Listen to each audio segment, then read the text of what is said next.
Hello friends, मैं गौरव त्रिपाठी आप सभी का स्वागत करता हूं अपने यूट्यूब चैनल सीए गौरव त्रिपाठी पर। आशा करता हूं कि आप सभी लोग स्वस्थ होंगे और आपका बिजनेस सुचारू रूप से चल रहा होगा। जैसा कि आपको पता है कि हमारे चैनल पे जीएसटी की सीरीज चल रही है, उसी सिलसिले में आज हम अपने अगले टॉपिक पे बात करेंगे।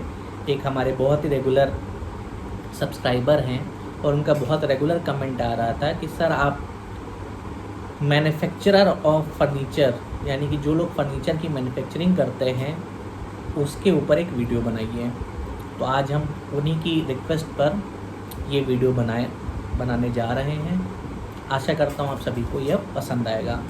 अगर आप इस चैनल पर नए हैं, हमें पहली बार देख रहे हैं, तो आप हमारे वीडियो की प्लेलिस्ट में जाके अन्य तरीके की वीडियोस, कब रजिस्ट्रेशन कराना ज़रूरी है, कंपोजिशन कब एप्लीकेबल है, कब आपको QRMP स्कीम चाहिए है, सारे वीडियोस हमने डाले हुए हैं। एक जीएसटी का प्रैक्टिकल की भी प्लेलिस्ट में सीरीज़ पड़ी हुई है जिसमें पोर्टल पे कैसे चीज़ें करें, GSTR 1 कैसे फ़ाइल करें, GSTR 3 भी कैसे फ़ाइल करें, वो पड़ी हुई है, आप जाके देख सकते हैं।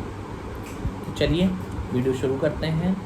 शुरू करने से पहले मेरी गुजारिश है, अगर आपने अभी तक हमारे चैनल को सब्सक्राइब नहीं किया तो सब्सक्राइब कर लें और आगे भी लोगों को शेयर करें ताकि सबको ये इन्फॉर्मेशन जा सके। चलिए आज हम स्टार्ट करते हैं अपने टॉपिक पे। जैसा कि हमने डिस्कस किया कि आज हमारा टॉपिक है GST on manufacturer of furniture. अब फर्नीचर के मैन्युफैक्चरर कौन होते हैं? तो फर्नीचर के मैन्युफैक्चरर वो होते हैं जो लकड़ी वगैरह खरीद के उसको असेंबल करके, उसको कन्वर्ट करके, उसका फॉर्म चेंज करके सोफ़ा बनाते हैं, बेड्स बनाते हैं, कुर्सियाँ बनाते हैं, टेबल बनाते हैं। वो ब्रॉडर कैटेगरी में आते हैं कि मैन्युफैक्चरर हैं।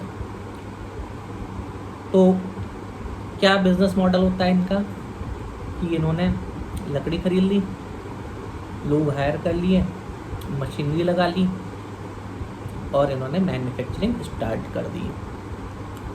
सेलिंग का क्या मॉडल होता है?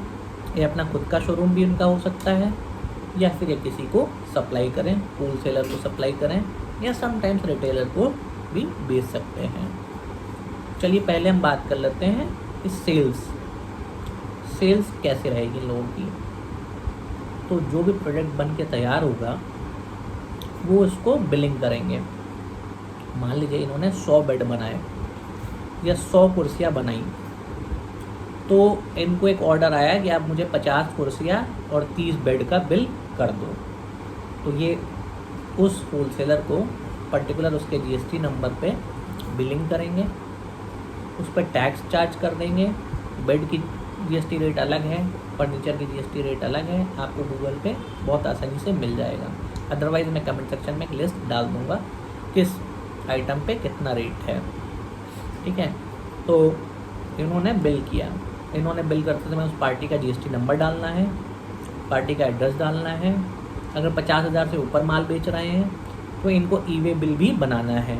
ई-वे बिल क्या है हमने पहले बताया हुआ है, अगर आप नए हैं तो बता देते हैं। अगर 50,000 रुपये के ऊपर अगर आपकी सेल है तो आपको एक ई-वे बिल बनाना पड़ता है जो कि ट्रांसपोर्टर को दिया जाता है, वो ट्रांसपोर्ट के टाइम पे काम आता है। अगर आपका 10 करोड़ के ऊपर टर्नओवर है या लिमिट कम हो गई है, 5 करोड़ हो गई है, अगर आपका 5 करोड़ के ऊपर टर्नओवर है तब आपको इनवाइसिंग करना है। आगे बढ़ते हैं, आपकी इनवाइसिंग का प्रोसेस क्लियर हो गया होगा। अब हम बात करते हैं मैन्युफैक्चरिंग की।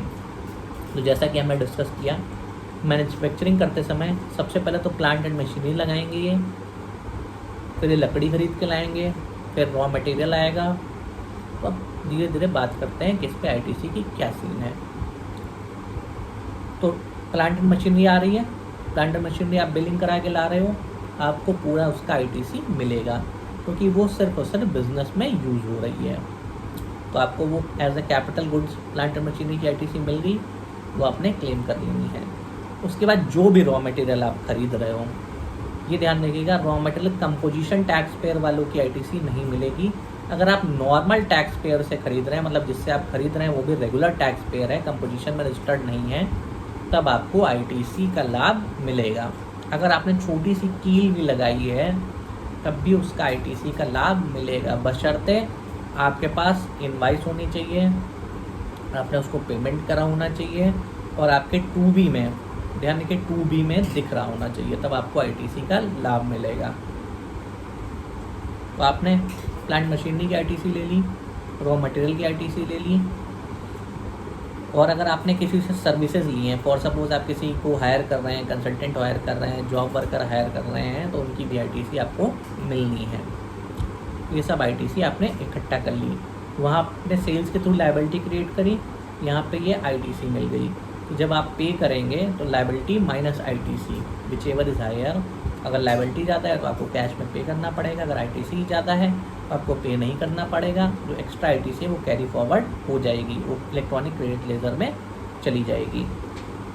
यहाँ पे ये ध्यान देने वाली बात है कि as per current rules and regulations आपको GSTR 2B से ज़्यादा ITC नहीं क्लेम करनी है। यानी कि पर्टिकुलर मंथ में अगर GSTR 2B में 1 लाख की ITC दिख रही है और आपकी बुक्स में 2 लाख की है, तो आपको 1 लाख की ही क्लेम करनी है। और बाकी बचे हुए जो सप्लायर हैं जिन्होंने नहीं चढ़ाया है, उनको बोलना है कि आप GST पोर्टल पे चढ़ाइए, तभी आपको ITC का लाभ मिलेगा। अब ये तो हो गई रेगुलर वालों की। अब एक ऑप्शन और है मैन्युफैक्चरर के पास, वो है कि वो कंपोजिशन स्कीम में जा सकता है। वहाँ उसको कोई ITC का लाभ नहीं मिलेगा। जितनी भी सेल होगी, यानी कि अगर महीने की 2 लाख रुपए की सेल हो रही है, 20 लाख की हो रही है, तो उसको जो है 1% टैक्स देना होगा। लेकिन वहाँ पे कंपोजिशन स्कीम वाला लिमिट लगेगा। वो अलग अलग स्टेट में अलग अलग लिमिट है, वो मैंने यूट्यूब चैनल पे अपनी वीडियो डाली हुई है, आप उस पर जाके देख सकते हैं। तो अपने पास फर्नीचर मैन्युफैक्चरर के पास 2 ऑप्शन है, या तो कंपोजिशन स्कीम ऑप्ट करे जिसमें उसको कोई भी ITC का लाभ नहीं मिलना है, उसको बहुत ज़्यादा पेपर्स नहीं रखने हैं, या फिर सिर्फ और सिर्फ कंपोजिशन में 1% टैक्स जमा करना है। या फिर दूसरा ऑप्शन है रेगुलर वाला। रेगुलर में उसको सारे बुक्स ऑफ अकाउंट्स बनाने हैं, ITC का लाभ लेने के लिए बिल्स रखने हैं, पेमेंट करना है, बैंक स्टेटमेंट रखना है, और सेल्स थ्रू लायबिलिटी क्रिएट करके ITC का लाभ लेके जमा करना है। तो दोनों ऑप्शन है फर्नीचर वालों के पास, या तो 1% में ऑप्ट कर लें और कोई हैसल फ्री रहें, जितना भी सेल करें उसको जो है 1% पे टैक्स जमा कर दें, बशर्ते उनका टर्नओवर लिमिट से क्रॉस नहीं होना चाहिए। आशा करता हूँ दोस्तों आपको ये प्रोसेस क्लियर हो गई होगी। अगर आपके कोई भी क्वेश्चंस हैं, कोई क्वेरी है, तो आप हमें कमेंट के माध्यम से भेज सकते हैं। हम पूरी कोशिश करेंगे कि उसको टाइमली रिप्लाई करने के लिए। थैंक यू दोस्तों।